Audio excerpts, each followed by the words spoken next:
Hello and welcome to Spinster's Library. I'm Claudia and today I'm reviewing The Midwich Cuckoos by John Wyndham, which was published in 1957.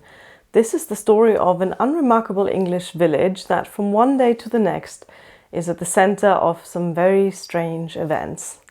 The first thing that happens is the event that later becomes known as the Day Out, in which a strange structure suddenly appears in the middle of the village square and every single person in Midwich falls asleep. Of course, this attracts some attention from the emergency services, but no one is capable of entering the village or a boundary that seems to encircle the village without also losing consciousness. And everyone inside of Midwich is kept in this unnatural state of consciousness for pretty much 24 hours. The next day, everything's fine again. The villagers have absolutely no recollection of what happened, and the military, who have been keeping an eye on the situation, quickly decide that these events are best kept hidden away from the press and wider public attention. So life continues as normal at Midwich until a few weeks later, the majority of the women find themselves inexplicably pregnant. Yep, this is an alien pregnancy story. I know, horrifying, but bear with me. It soon becomes clear that all women of childbearing age are pregnant, and once again the story threatens to reach the rest of the country. However, there's a few people who take control, such as the military intelligence officer, Colonel Bernard Westcott, as well as the author and sort of local squire type, Gordon Zellaby, who lives in the manor house of the village. They attempt to soothe tempers in Midwich because, quite understandably, everyone, but most of all the women affected, are horrified. But by appealing to a sense of community spirit, the men in charge manage to hush up these mysterious pregnancies, and everything continues as normal as it can under the circumstances. Then the children are born, and they turn out to be perfectly healthy and happy, and nothing bad ever happens for the rest of the book. All right, maybe not that. The children turn out to be a bit creepy. They age faster than normal children. They share some unique physical traits and similarities with each other. And they also seem to have some telepathic abilities. They're strangely persuasive. And soon the inhabitants of Midwich have to have some serious conversations and figure out what to do with the Midwich Cuckoos. I came to this book as a big fan of Wyndham's novels. This is the fifth one of his that I've read. And let me just tell you straight out, it didn't disappoint. The premise of this is instantly compelling for this very relatable domestic creepiness, which sets his work apart from other science fiction of the time, even other alien invasion stories, as it were. Wyndham is very good at imagining how ordinary people would react to extraordinary events. In particular, I found the reactions of the affected women to suddenly being pregnant very interesting. And the themes of disgust, of intrusion, of violation of bodies are touched on in a way that I have to admit hadn't expected, considering this was written by a man in the 1950s.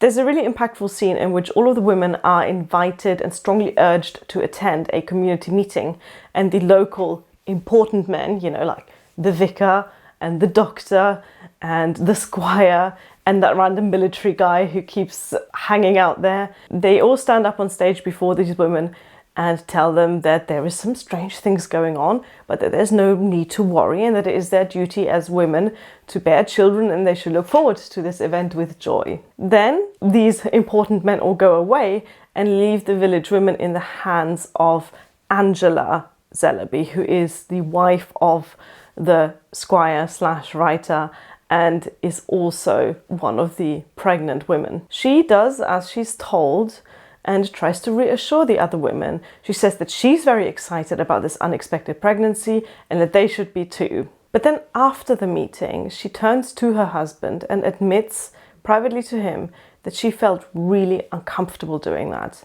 So let me read you the little conversation they have afterwards. She put a hand to her head and pushed back her hair. "You know it isn't true, Gordon, what I said just now." "Which part, my dear? You said a lot, About being glad and happy. 2 days ago, it was quite true. I wanted the baby, yours and mine, so very much. Now I'm frightened about it. I'm frightened, Gordon." This just feels so real and so nuanced because she's scared. She says she was happy when she found out she was pregnant because she wanted a baby with her husband. When she found out that this is a mysterious alien pregnancy, she's reasonably quite freaked out. But she still goes along with her husband and the other important men's plan to reassure the other women in the village. She doesn't lead a revolt or go against what's expected of her. I think that's so realistic and nuanced. It really shows the amount of thought that's gone into the little details, the little nuances of this scenario. The alien pregnancy trope is such a common one in science fiction, though I admit I don't know how established a trope it was when Wyndham wrote this book. I don't know if this was the first alien pregnancy story or if it was already a fairly established idea at the time.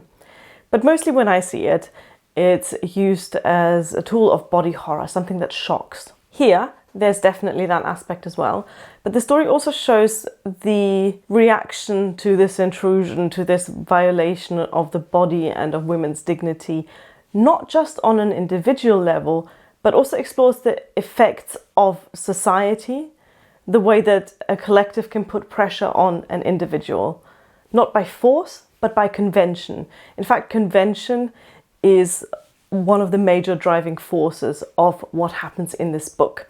At every turn, the humans involved are asking themselves what is right, what is proper, what is reasonable. There are a lot of ethical questions asked in the book, as there are in all of Wyndham's novels to a lesser or greater extent. Once the children are born, these questions concern the issue of family, of nature versus nurture, of evolution. There's discussions about crime and punishment, about right and wrong, and they're all connected to the case of these strange children. But much of the conflict is about civilization, about society, this idea of we are English, we are a civilized country, we do things a certain way, which, if you've been paying attention to history, has been used as an excuse for all sorts of atrocity. This is contrasted with, for example, what the Russians are doing behind the Iron Curtain. Remember, this was written in the 50s. It's very much a book of its time, but the issues that are raised in it are definitely relevant to today as well. The idea of bodily autonomy, of reproductive rights, and the place of humanity within the universe. Another question raised in the book is that of information and of truth, and who is entitled to the truth and who has the power to wield information, to keep it or to communicate it. There is this military presence hovering on the edges of the village. There are people sent there essentially to spy on the inhabitants, and all the while they, and in particular the affected women, are kept in the dark about what's really going on. They're not given the right to choose what happens to them, and they're not given any agency in the matter, but they're also not given any information. Only a few select people are ever in the know of what they think of as the full picture. Because this is a John Wyndham book, there are a lot of questions asked, and not all of these questions are answered. This is something I personally like about his world building. In all of his books, there are some aspects that just aren't explained because, well, not everyone always knows everything about a specific situation. And that's the case here as well. I think it is really beautifully done. So this book sounds like a lot, and I guess it is, considering this is all packaged into a quaint English village sci-fi story in which people say things like, "My dear fellow," and "I say." The story itself is excellent. The premise and the way that the situation unfolds is interesting and gripping, and I enjoyed reading about how the different characters reacted to it, like the writer/squire Gordon Zellaby, or his wife Angela, or their daughter Ferelyn, all of whom are affected in different ways. But one thing that took some getting used to is the way that the story is told. Because this is narrated in first person by a character who's only really tangentially connected to the events in the book. And this is a man named Richard Gayford, who moved to Midwich with his wife just a few years before the events of the book take place. Since he and his wife Janet are away in London during the impregnation event, she is not directly affected. And that gives Richard, the narrator, a certain amount of distance to the events as well. But what makes his narration a bit odd is that a lot of the book details events that he wasn't personally present at. So a lot of the chapters are framed essentially by a disclaimer of him saying, okay, so I wasn't exactly there when this happened, but I have it on very good authority that this conversation in a private home actually took place. And it happened just like this. It's not unusual for a story to be told that way. In particular, there are many older books of the early and mid-20th century, many classics that use this framing device, but it's always a bit clumsy and a bit clunky to the modern reader. Still, I found this a very easy to read book, and if the premise of this novel intrigues you, I would urge you to read it anyway. It's a very readable book that still manages to package some really heavy topics into a compelling story. If, like me, the very idea of pregnancy repulses you, or the topic of pregnancy is a sensitive one, you might want to tread with caution. Still, I found it a very engrossing read, probably my third favorite of the 5 Wyndham books that I've read so far, which really is a meaningless ranking because I have enjoyed every single one of them.